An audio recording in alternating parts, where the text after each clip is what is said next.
Hey guys, in this video we're going to be solving just a basic pretty much calculus problem. So this problem we're going to be taking a look at is the integral from, let's say, 2 to a of, what was it, 4 over x minus 1 dx. Now we get given this but we don't know what a is, and we're told that this is equal to 8 log of 3. Now we're told a can pretty much be well, it's going to be a number greater than 0 because we're integrating from a positive bound to another bound. So that's pretty much how order of integration works. This number always has to be smaller.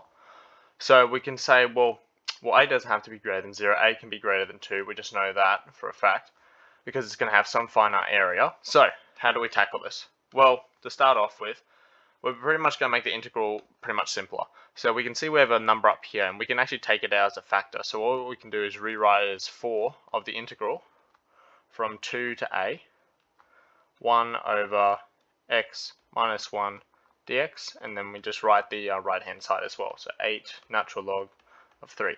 Now you can see this is quite easy to integrate now. So if you recall, if you integrate pretty much 1 over x dx, that's going to give you natural log of x plus a constant. However, we don't have to include the constant because we have bounds, so the plus c would cancel out when you're subtracting, when you add the bounds pretty much into the integral. So this here, if we did a little u substitution, doesn't really matter what number's here. What would matter is, since this number is only 1 here, so it has a coefficient of 1, we can pretty much rewrite this as natural log of x minus 1. Now if it had a 2 there, we'd have to divide by the 2, but since it's just 1, it's just going to be 1 pretty much. So when we integrate this, it's just going to be the natural log of x minus 1, and then we include our square brackets with our bounds.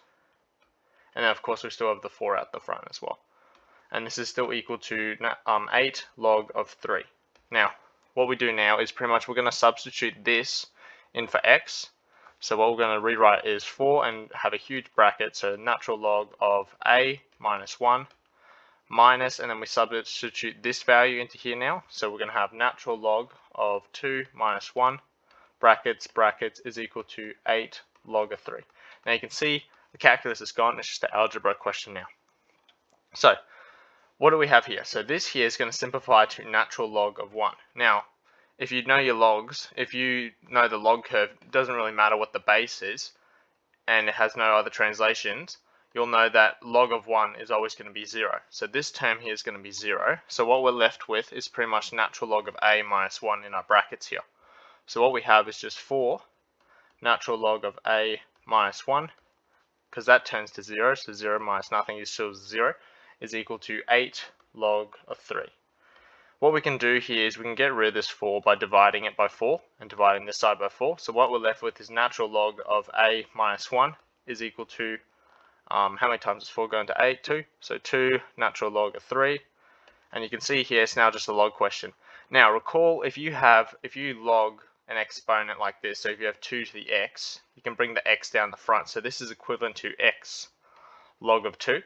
So what we can have here is we can actually do the opposite. We can actually bring this 2 and put it up here to its power. So what we'd have is log of a minus 1 is equal to log of 3 squared.